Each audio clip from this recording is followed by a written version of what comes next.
आणि आत्ताच्या घडीची एक महत्त्वाची बातमी समोर येते। इम्तियाज जलील यांच्या गाडीवर हल्ला करण्यात आलाय। छत्रपती संभाजीनगरमध्ये एमआयएम कार्यकर्ते आक्रमक झाल्याचं पाहायला मिळतंय। नाराज एमआयएम कार्यकर्त्यांकडून हा हल्ला करण्याचा प्रयत्न झाल्याचं सांगितलं जात आहे। इम्तियाज जलील यांच्या गाडीवर हा हल्ला करण्यात आला। एमआयएमनं अनेक वेगवेगळ्या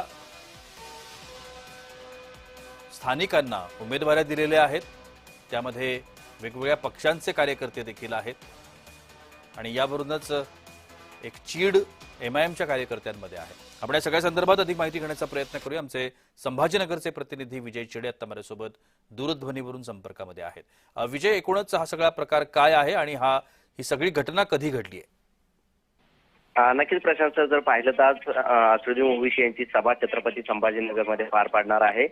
मात्र एमआयएम मध्ये पाहिलं गेलं तर मोठ्या प्रमाणात नाराजी नाट्यमय जे आहे ते सुरू होतं। इम्तियाज जलील यांनी 22 नगरसेवकांना डावलून जे आहे विद्यमान दुसऱ्यांना उमेदवारी दिली असल्याचा आरोप जो आहे तो त्यांच्यावरती करण्यात येत होता आणि त्यामुळे त्यांच्या विरोधात छत्रपती संभाजीनगरमध्ये आंदोलन देखील कार्यकर्त्यांनी केल्याचं पाहायला मिळालं होतं। त्यामुळे एमआयएम जे आहे ते आक्रमक देखील झाले होते। आज इम्तियाज जलील यांची रॅली सुरू होती, त्या रॅलीमध्येच जिन्सी परिसरामध्ये कार्यकर्ते आक्रमक झाले। त्यांना काळे झेंडे देखील काही तासापूर्वी दाखवण्यात आले होते। त्यानंतर त्यांनी मार्ग बदलला आणि त्या मार्गावर देखील कार्यकर्ते एकमेकांना भेटल्याचे पाहायला मिळाले। कारण ज्या माजी नगरसेवकांची उमेदवारी तिकीट कापण्यात आले होते, त्यांना उमेदवारी नाकारण्यात आली होती, त्यांचे कार्यकर्ते आक्रमक झाले ते पाहायला मिळाले। त्यांच्या इम्तियाज जलील यांच्या गाडीवरती हल्ला करण्याचा प्रयत्नही त्या ठिकाणी करण्यात आला।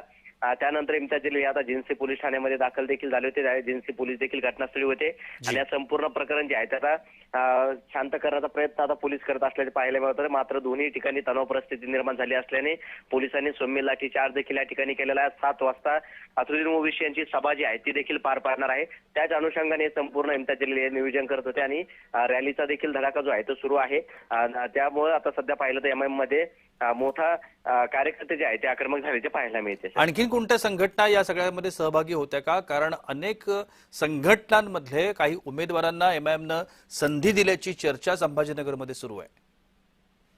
जर पाहिलं तर एमआयएम मध्ये वंचित आणि एमआयएमचा मोठा राडा जो आहे तो देखील मागील काही दिवसापासून सुरू होता। वंचितचे देखील त्या ठिकाणी कार्यकर्ते असल्याचं सांगितलं जात आहे, त्यामुळे आता वंचितचे देखील कार्यकर्ते या राड्यामध्ये सहभागी असू शकतात असा अंदाज जो आहे तो ते वर्तवला आहे। मात्र यावरती इम्तियाज जलील यांनी देखील प्रतिक्रिया दिल्याची आपल्याला समोर आलेली आहे। राजकारणामध्ये हे संपूर्ण होत असतं, त्यामुळे कोणती मोठी गोष्ट नाही, माझ्यावरती हल्ला करण्याचा प्रयत्न करण्यात आला असला असं देखील प्रतिक्रिया जी आहे ती त्यांनी दिलेली आहे।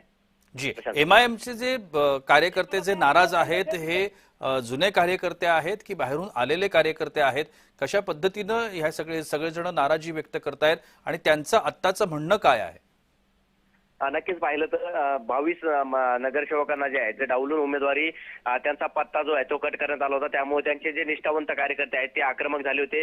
नासिर सिद्दीकी असेल किंवा इथं उमेदवार असतील, हे उमेदवार गेल्या अनेक वर्षांपासून एमआयएमचं काम करता निष्ठावंत म्हणून त्या ठिकाणी आहेत, मात्र त्यांची उमेदवारी डावलली गेली, त्यामुळे हा संपूर्ण आरोप केला गेला होता। त्याचबरोबर इम्तियाज जलील यांनी पैसे घेऊन उमेदवारीचे तिकीट वाटप केले असल्याचा आरोप देखील निष्ठावंत कार्यकर्त्यांनी केला होता। जे एमआयएमचे कार्यकर्ते सध्या राग व्यक्त करत आहे, कार्यकर्ते जे आहे ते एमआयएमचे सुरुवातीपासून असल्याचे बोलले जातात, त्यामुळे आता हे कार्यकर्ते आपली नाराजी कुठेतरी इम्तियाज जलील यांच्या विरोधात व्यक्त करत आहे।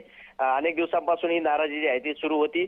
आंदोलन देखील इम्तियाज जलील यांच्या विरोधात करण्यात आले होते। अनेक दिवसांपासून इम्तियाज जलील दुसऱ्या नगरपालिकेच्या प्रचारामध्ये असल्यामुळे या ठिकाणी शांतता होती। मात्र आता इम्तियाज जलील हे छत्रपती संभाजीनगरमध्ये दाखल झालेले, आज ओवैसींची सभा होणार आहे। एकूणच विजय, जर आपण एमआयएमच्या संदर्भात विचार केला संभाजीनगरचा, तर संभाजीनगरमध्ये किती प्रमाणात प्रभाव आहे एमआयएमचा आणि एमआयएम किती पद्धतीनं महापालिकेच्या या निवडणुकीमध्ये आपलं वर्चस्व सिद्ध करू शकते?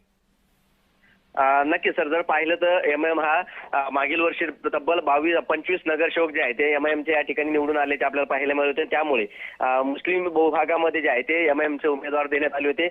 मात्र अनेक भागांमध्ये यावेळेची राष्ट्रवादी असेल, काँग्रेस असेल या पक्षांनी मुस्लिम मतदान जे आहे ते दिलेलं आहे, किंवा जे एमआयएम मधून नाराज झालेल्या उमेदवाराला देखील राष्ट्रवादी असेल किंवा काँग्रेस असेल या ठिकाणी उमेदवारी देण्यात आली होती।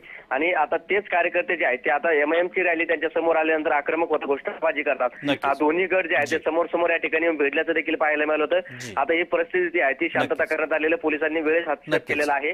मात्र आज नक्कीच. ओबीसींची सभा होणार आहे जी. आणि या ओबीसींच्या सभेमध्ये आता ओबीसी जे माजी एमआयएमचे कार्यकर्ते आहेत त्यांना आता नक्कीच थोडक्यात म्हणजे हा नाराजीचा एकूणच सूर आहे आणि हा नाराजीचा सूर लवकर थंड होईल असं वाटत नाहीये, कारण एमआयएमचे हे सगळे स्थानिक पदाधिकारी आणि कार्यकर्ते आहेत. धन्यवाद विजय, आपण दिलेल्या विस्तृत माहिती करता.